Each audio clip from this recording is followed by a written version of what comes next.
La complicación de GMT o de segundo uso horario es últimamente una de las complicaciones que más se compra, probablemente porque además de útil existen versiones que son mucho más baratas de lo que eran antes. Vamos a ver exactamente qué es un reloj GMT, cuál es su historia, por qué aparecen y cómo se utiliza cada una de las versiones que hay.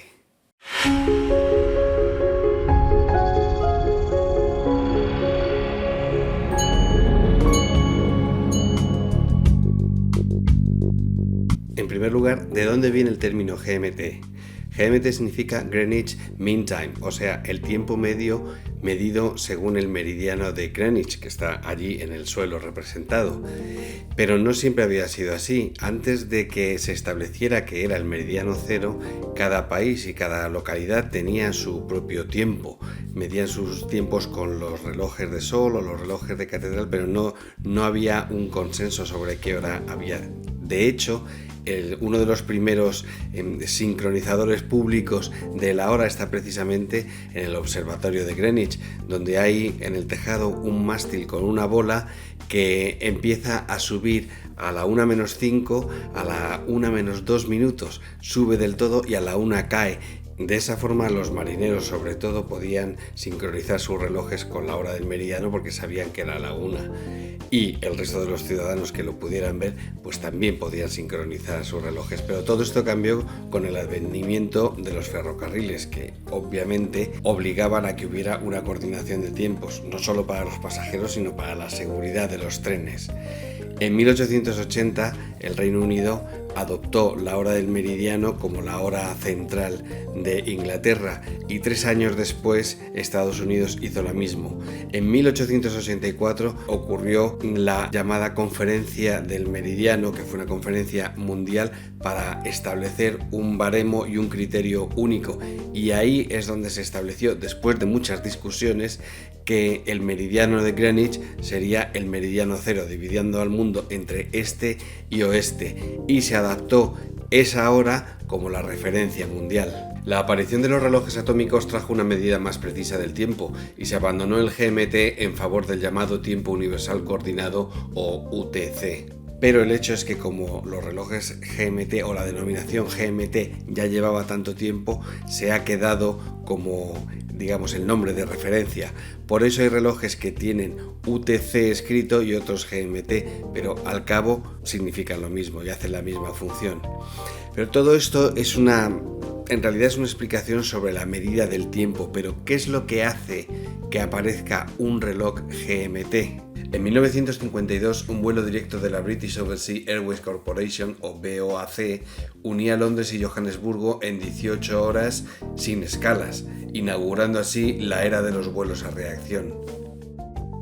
Fue un cambio enorme, porque eso significaba que los vuelos entre continentes ya no se hacían en días, sino que se hacían en horas.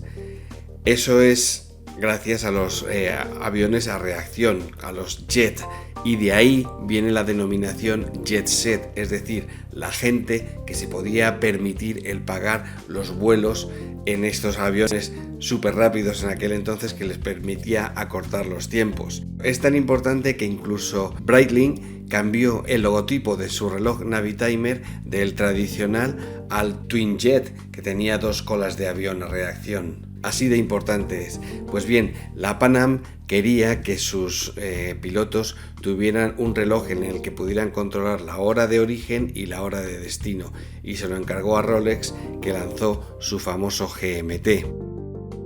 El Rolex GMT apareció en 1955, pero que yo sepa, el primer reloj de pulsera con un segundo horario fue el Longines Zulu, porque la Z es Zero Time, o sea, la hora cero. Ese reloj es de 1925, es decir, 30 años antes que el de Rolex. Y también es cierto que si el Rolex apareció en 1955, 2 años antes Glycine había lanzado el Airman, que era un reloj que tenía un bisel giratorio que se bloqueaba y desbloqueaba con una corona aparte, y de hecho es un reloj que se sigue vendiendo ahora.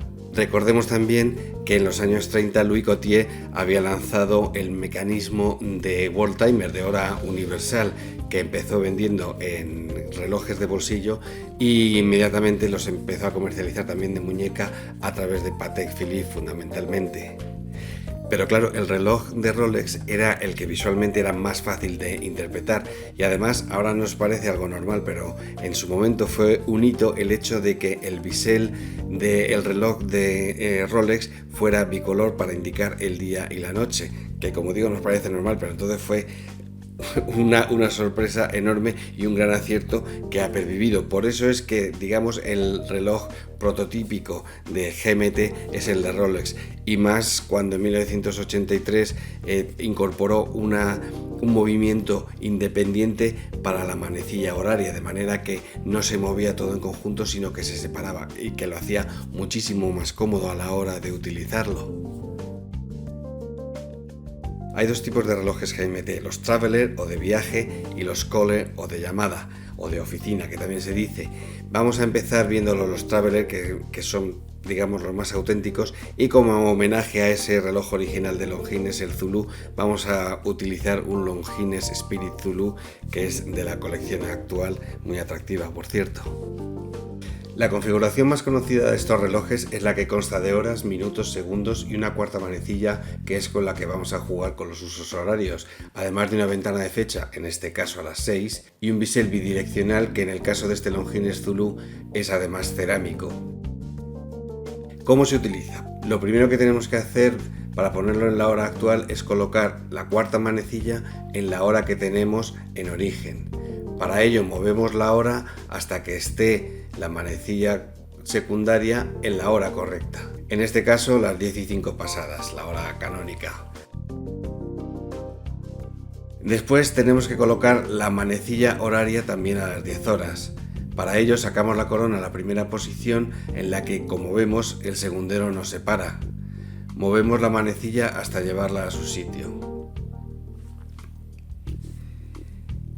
Ahora ya tendríamos la hora en origen, en las dos manecillas. Pero ¿qué es lo que ocurre cuando viajamos? Vamos a suponer que hacemos un vuelo en el que para cuando llegamos son las 7 en origen.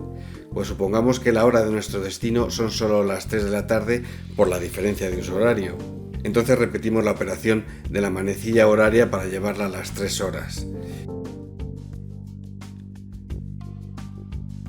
Y ya está, ahora tendríamos la hora local donde estamos y además la hora en origen, de manera que siempre sabremos qué hora es.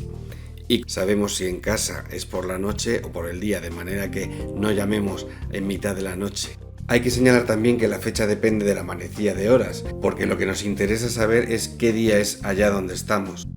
Cuando volvemos a casa, lo único que hay que hacer es volver a repetir la operación de cambio de la manecilla horaria para volverla a la hora local.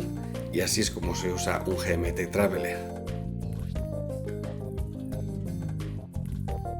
Otra configuración que también es habitual es que el contador de 24 horas no esté en el bisel, que lo hace mucho más deportivo y más llamativo, sino que esté en la propia esfera. De esta manera el reloj se convierte en una cosa mucho más elegante y discreta. El funcionamiento es el mismo, pero el reloj queda, como decía, más discreto. Y hay otra forma de manejar los GMT sin tener que utilizar la corona, que es con pulsadores, como podemos ver por ejemplo en el Lange 1 o en el Porsche Design.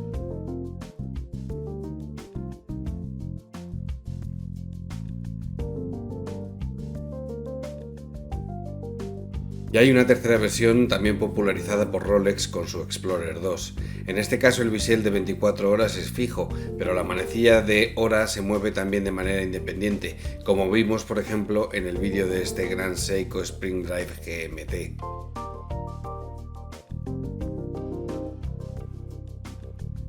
La otra versión de relojes GMT, como decía antes, es la Caller o de llamada o de oficina. En este caso la manecilla que se mueve de manera independiente no es la horaria, sino la del segundo uso horario, la cuarta manecilla, la manecilla extra, por así decir.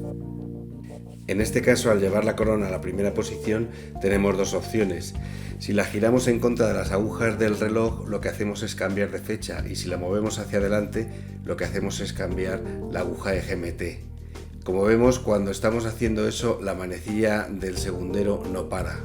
Una vez que lo tenemos puesto en hora en casa, vamos a ver qué ocurre cuando viajamos.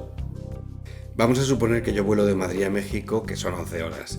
Empiezo a volar a las 15 pasadas y el reloj se va a ir moviendo con la hora de casa hasta que lleguemos a las 11 horas de vuelo. Cuando llegamos a México, en Madrid son las 9:05 pasadas, pero claro, esa no es la hora que hay en México, porque en México la diferencia horaria es de 7 horas. Entonces tengo que volver hacia atrás la manecilla de la hora. Pero claro, ahora tengo que cambiar la hora de GMT para ponerla en la hora de origen, y eso lo hago tirando, como decía antes, de la corona a la primera posición y lo llevo a su hora, que son las 9. Ahora ya tengo la hora local en México y la hora en casa. Supongo que ya os habéis dado cuenta de cuál es el problema con estos GMT Caller, y es que es más complicado de utilizar, y además para hacer los cambios estamos obligados a parar el segundero, con lo cual pierdes la precisión. A cambio, estos callers son mucho más baratos que los GMT Traveler, y ya no hablo de estos Seiko 5 GMT que hemos usado para muestra, que valen 500 euros, sino en general todos los callers son mucho más baratos que los Traveler.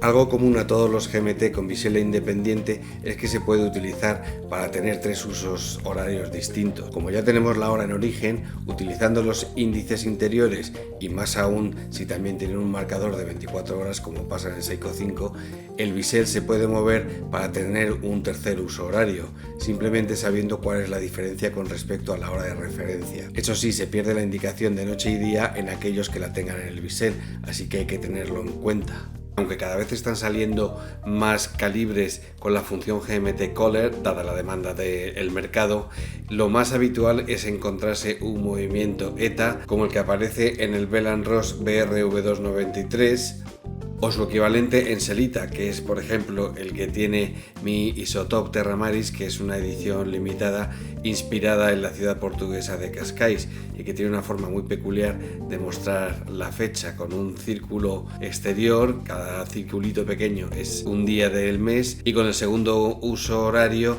en la ventana central. Y también hay GMT Caller con la misma configuración del Rolex Explorer 2.